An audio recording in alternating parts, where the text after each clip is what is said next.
proposing solutions, coming up with answers, making our case.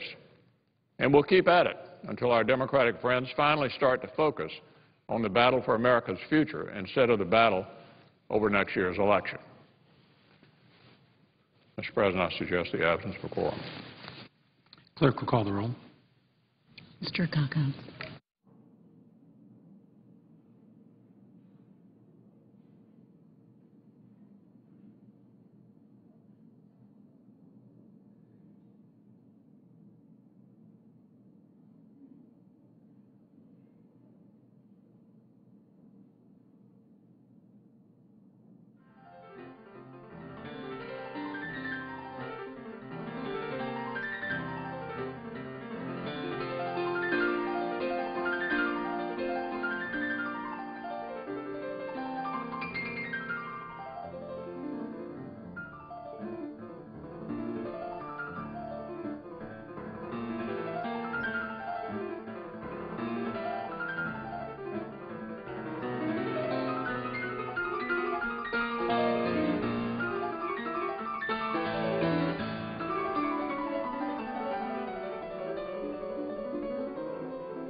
Mr. President. Senator from Arizona. Mr. President, I ask unanimous consent that further proceedings in the quorum call be dispensed with, Without objection. and that I be allowed to speak in morning business up to 15 minutes. Without objection. Thank you, Mr. President. I'd like to talk about two things briefly this afternoon. The first is the relatively bad news about unemployment in the country, the fact that the latest numbers are out and the country has not produced as many jobs as had been hoped for. In fact, it added only 54,000 payroll jobs in May and thereby fell short of the 130 to 150,000 which are needed each month just to keep pace with population growth. So we lost ground, and as a result, the unemployment rate has now gone back up to 9.1%. It's not just the lack of jobs, but also other economic news. Factory orders were down 1.2% at April, so we're not growing there. Interestingly, on the home price index, which is something very important in my state, the S&P Case-Shiller Home Price Index edged down 0.2% in March and was down 3.5% from this time a year ago. All of these and other pieces of news present a very bleak picture for economic recovery. One of the interesting commentators on this is Michael Barone, who's well known to most of us involved in political work. He had an interesting op-ed today in the Washington Examiner with the unfortunate title, "Obama Tunes Out and Business Goes on a Hiring Strike." The problem is there's some information to back up the title of his piece. He's reflecting on government policies the last couple of years, such as the growing government spending as a percent of GDP, which has gone up from 21% to 25%. So we've been expanding government borrowing and spending at the same time as the economy is depressed. That included the time in which the failed stimulus plan was supposed to have provided economic growth and job creation. It also included the time of the health care entitlement, the Dodd-Frank financial regulation bill, and so on. And so let me quote from the piece. He said, "It's hard to avoid the conclusion that the threat of tax increases and increased regulatory burdens have produced something in the nature of a hiring strike." And in relation to the President's speech at George Washington University, where the President had sort of repackaged his federal budget, Barone says, quote, "The message to job creators was clear. Hire at your own risk. Higher taxes, more burdensome regulation, and crony capitalism may be here for some time to come." Mr. President, I'd ask unanimous consent to put the piece by Michael Barone dated June 6, 2012 in the record at the conclusion of my remarks. Without objection. Thank you. Mr. President, the other thing I'd like to address today is news on a totally different front, but it's a subject that will be familiar to us from last December when the Senate argued the New START treaty and ultimately passed it. I'm going to speak primarily about questions of missile defense cooperation with Russia, which was a big part of that discussion. But I wanted first to call attention to the fact that the Department of State issued presented a fact sheet, released a fact sheet last Wednesday. It was entitled New START Treaty Aggregate Numbers of Strategic Offensive Arms, a long title. But the statement from the State Department confirmed what we had argued during the time of this START debate and what I thought was pretty widely understood at the time, despite administration protestations to the contrary, namely that the New START Treaty is perhaps the first bilateral treaty that resulted in U.S. unilateral reductions in nuclear forces. As this fact sheet makes clear, Russia was already below the deployed strategic forces and deployed delivery vehicle limits of the treaty when we ratified the treaty. This is something we tried to point out. We said this is not a two-way street. Russia has already reduced its weapons below the levels called for in the treaty. The only country that will have to reduce levels from what currently exists is the United States. And now this information is confirmed by the State Department. Even the Arms Control Association recognized this when it posted on its blog recently on June 1st, and I'm quoting, "Why has Russia already met its obligations? Because Moscow was in the process of retiring older strategic missiles while the treaty was under negotiation," end of quote. Exactly correct. This fact should not be overlooked, especially not as the administration undertakes a review of the nuclear employment guidance and targeting and deterrence doctrines, which are designed, or so the administration claims, to be, quote, preparations for the next round of nuclear reductions. That's according to the President's National Security Advisor. I worry that the next round may also be a unilateral round where the United States makes all of the concessions, as occurred under the New START Treaty. According to Gary Seymour of the National Security Staff, at an Arms Control Association conference, he said these may be, quote, unilateral steps that these may be unilateral steps that the U.S. could take, end of quote. And obviously that's something we would be concerned about if we're making unilateral concessions while the Russians make none. He made one other point at the Arms Control Association. He said, we've reached the level in our forces where further reductions will raise questions about whether we retain the triad or whether we go to a system that is only a dyad. Those are important considerations. Reductions below the level that we have now are going to require some more fundamental questions about force structure, end of quote. Mr. President, when we speak of the triad or the dyad, remember the triad is the system we've had all throughout the Cold War that relies on a combination of ICBMs on land, submarine-based missiles at sea, and a bomber force that can deliver weapons from the air. As Mr. Seymour points out, if we reduce our weapon levels even further, we will probably reach a point where instead of all three systems, we will only have two. So I think it's clear we've reached a breaking point where further reductions will require significant changes to the U.S. nuclear deterrent and could presumably alter the commitments that the administration made to the Senate as to the modernization of deterrent. During our debate on the START Treaty, there were a lot of promises made about how we were going to retain the triad and we were not going to eliminate further strategic weapons, and now those matters seem to be in doubt. And this is why, one of the reasons why 41 senators wrote to the President on March 22nd and asked that the Senate be consulted about any further changes that the administration may choose to embark upon. And I want to be clear, it's a choice. There is no compelling justification to change the current U.S. nuclear posture. So this would be something the administration would be doing on its own. But I'm concerned that in the National Security Advisor's letter responding to ours on May 31st, there was no reference to how the administration intended to keep the Senate involved as this process goes forward. I think it makes all the more clear the need to pass Senate Bill 1097, the New START Implementation Act, which provides as one of its provisions for the Congress to be consulted before any changes are made to the nuclear guidance. I also look forward to an opportunity to discuss these matters with the President's nominee for Secretary of Defense, Mr. Leon Panetta. I'll be curious to learn if he agrees with the 10-year commitments made to the Senate last year regarding the modernization of the nuclear deterrent, and if he agrees with General Chilton, who told the Senate that current levels of nuclear forces are exactly what is needed for deterrence, and also whether he agrees with Secretary Gates' recent comments at the American Enterprise Institute that nuclear modernization programs are absolutely critical. It's on the basis of the administration's commitments to our nuclear modernization program that some senators agreed to support or to ratify the New START Treaty.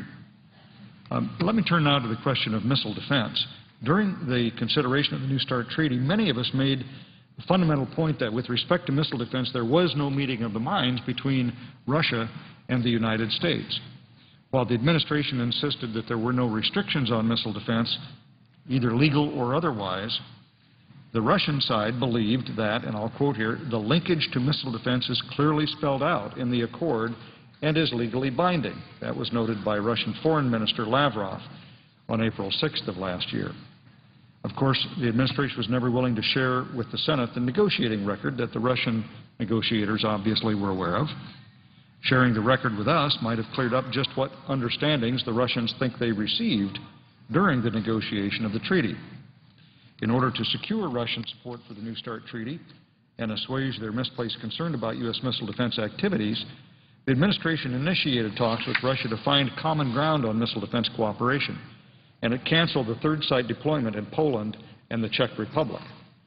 or as Undersecretary of State Ellen Tauscher characterized the purpose of missile defense cooperation in her speech of May 19th of last year, quote, to turn what has been an irritant to U.S.-Russian relations into a shared interest, end of quotation. Although this administration's officials might deny this, I believe Russian officials were under the impression that in return for Russian support for New START, the United States would provide Russia not only an opportunity for missile defense technical cooperation, but that Russia would also play a role in defining future U.S. and NATO missile defense plans. Thus, President Medvedev told the Russian General Assembly in December of 2010, and I quote, I'd like to speak plainly about the choice we face in the next 10 years. Either we reach an agreement on missile defense and create a meaningful joint mechanism for cooperation, or, if we fail to do so, a new round of arms race will begin, and we will have to make decisions on the deployment of new strike weapons, end of quote. As it turns out, we didn't have to wait long until the Russians threatened this choice.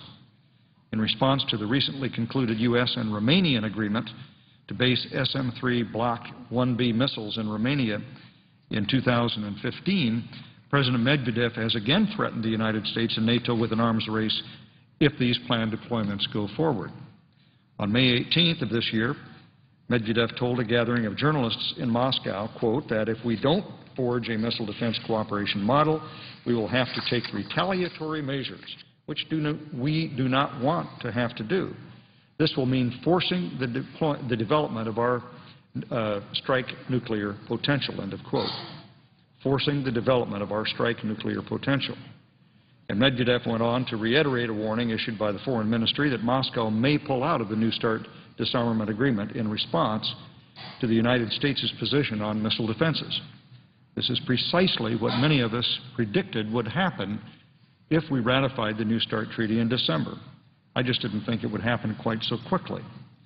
But the same point was reiterated by President Medvedev following the recent G8 meeting summit in France when he said, quote, we're wasting time. If we do not reach agreement by 2020, a new arms race will begin. I would like my partners to bear this in mind constantly, end of quote. So the Russians are of one point of mind on this, the very top of their leadership. They're threatening a new arms race if the United States doesn't reach some agreement with them relative to missile defense. And what they mean by that is the United States reduces our capability to defend against missiles that could theoretically come from Russia. So I just have to ask, is this the new reset relationship that the administration promised? Did it manage to reset our relationship right back to the dark days of the Cold War? It appears from the President of the Russian Federation's comments that this is precisely what's happened. The Russian Foreign Minister has further said Russia needed legal assurances that the proposed U.S. missile defense deployments were not aimed at Russian territory. Presumably, even the administration would agree that no such legal assurance can be made. But then again, could the administration include such assurance in the Missile Defense Cooperation Agreement or the Defense Technology Cooperation Agreement the administration is discussing with the Russian Federation? Again, we don't know because no senator, no Senate staff has been able to see the document that the administration has shared with its Russian counterparts. So we're left to wonder. Here we are, the Senate being part of the American government, isn't even privy to what our administration is talking to the Russians about, matters on which eventually the administration is likely to seek our consent to. Remember that the Constitution provides for Senate advice and consent. And what I've said before is that the Senate is to give its consent. We need an opportunity to provide some advice before the administration negotiates its agreements with Russia. Why not share these documents with the Senate and even the House and remove any cause for concern if, in fact, there is none? I also note here that Russian President Medvedev has sent a letter to the NATO-Russia Council outlining Moscow's position on a common missile defense system. And that differs significantly from NATO's conception of two independently operated missile defense systems sharing some form of early warning data. Those are two very different things. And it's not as if members of Congress have been ambiguous about our concerns. Following a 14 April letter to the President signed by 39 senators, 4 senators met with senior Defense and State Department officials on May 15th to again express our concerns about sharing sensitive missile defense technical and sensor data with the Russians, and to better understand the content and legal authority of the draft Defense Technology Cooperation Agreement and Missile Defense Cooperation Agreement being discussed with the Russians. Moreover, the House Armed Services Committee just incorporated the New START Implementation Act into its version of the National Defense Authorization Act for fiscal year 2012, as well as the amendment offered by Representative Brooks that will prohibit the sharing of sensitive missile defense technology and data. How will the United States and NATO respond to the latest Russian intimidation? Will NATO alter its plans to accommodate the Russian objective of a sectoral defense system? Will the United States and NATO curtail deployment of phases 3 and 4 of the European phased adaptive approach? Phase 4, incidentally, is, of course, still just a paper missile. It's not something that we've developed already, but it's part of our ultimate plan. A final question, will the United States agree to share sensitive information or technology with Russia for the sake of getting a missile defense agreement with the Russian Federation? The administration informs us that these Russian threats are mere rhetoric, associated more with the upcoming presidential elections in Russia than with any real threats, and that Russia will not pull out of New START or begin a new arms race in response to U.S. missile defense plans. The administration assures us that the United States will not alter its missile defense plans to accommodate Russian concerns. Nevertheless, the Congress needs better insight into the administration's plans for missile defense cooperation and missile defense talks with Russia than has thus far been the case. At the very outset, the administration created a separate venue from New START to discuss missile defense cooperation with Russia. This was the so-called Cloture-Rybakov track. Despite repeated inquiries from Congress, the administration still refuses to provide meaningful details about the nature of these discussions. Likewise, we're interested to know where the administration will recommend basing a new missile defense early warning radar called the TPY-2, or TPY-2 radar. Will it put the radar in the Caucasus, as the Bush administration planned to do? Or will it seek instead to base the radar in a location less advantageous to the missile defense of the United States homeland, but more acceptable to the Russians, even if that means that an ally like Israel, for example, will be denied access to the data generated by the radar, as Turkey has said it requires. To this end, as I referenced earlier, 39 senators sent a letter to the President on April 14th to inquire whether, contrary to the President's December 18, 2010 letter, we will make our missile defense decisions regardless of Russia's actions. The letter expresses serious concerns about reports the administration may provide Russia with access to sensitive satellite data and U.S. hit-to-kill missile defense technology, and it urges the administration to share with Congress the materials on U.S. missile defense cooperation that have been provided or will shortly be provided to the Russian government. We await these materials still. Lastly, the administration owes senators information about what National Security Staff member Michael McFaul, whom I understand has been recently nominated by the President to be U.S. Ambassador to Russia, meant when he briefed the press on May 26 that, quote, "We got a new signal on missile defense cooperation that as soon as I'm done here, I'll be engaging on that with the rest of the U.S. government," end of quote. I'm concerned that my staff asked the National Security Staff about this almost, over a week ago now, and we still have heard nothing back. I hope to hear back from the administration soon, especially if the administration expects the Senate to act promptly on Mr. McFaul's nomination. Mr. President, I'm deeply skeptical about the course of the United States and Russia with respect to missile defense.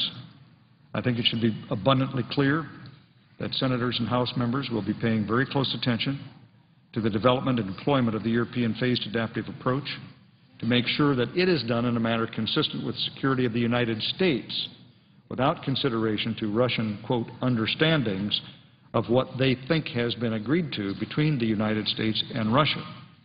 I'll be working with my House colleagues to ensure that it is very clear that the United States will accept no limitations on its missile defenses.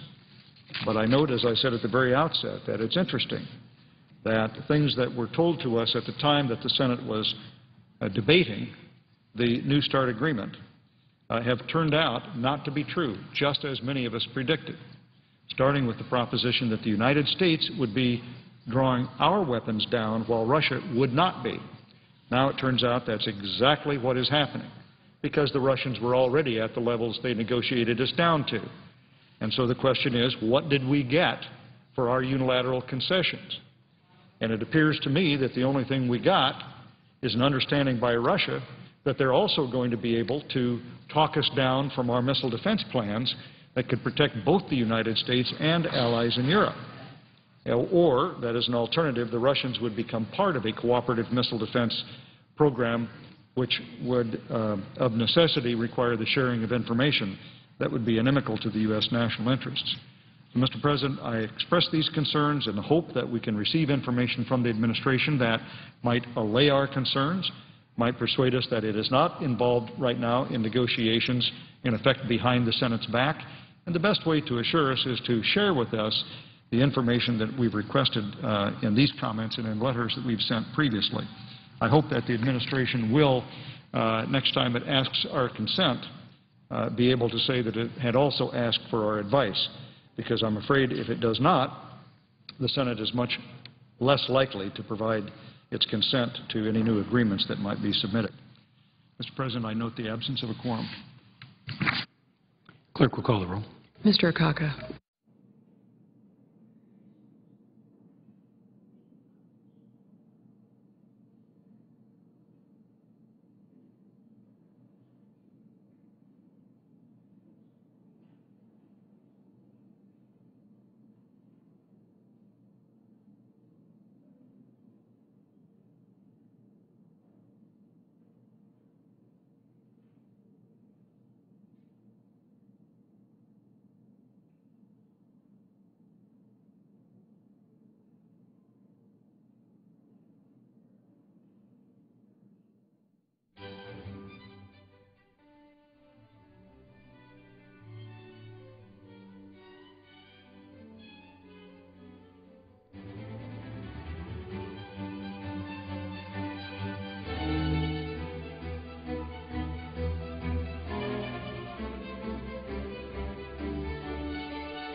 Senator from Vermont.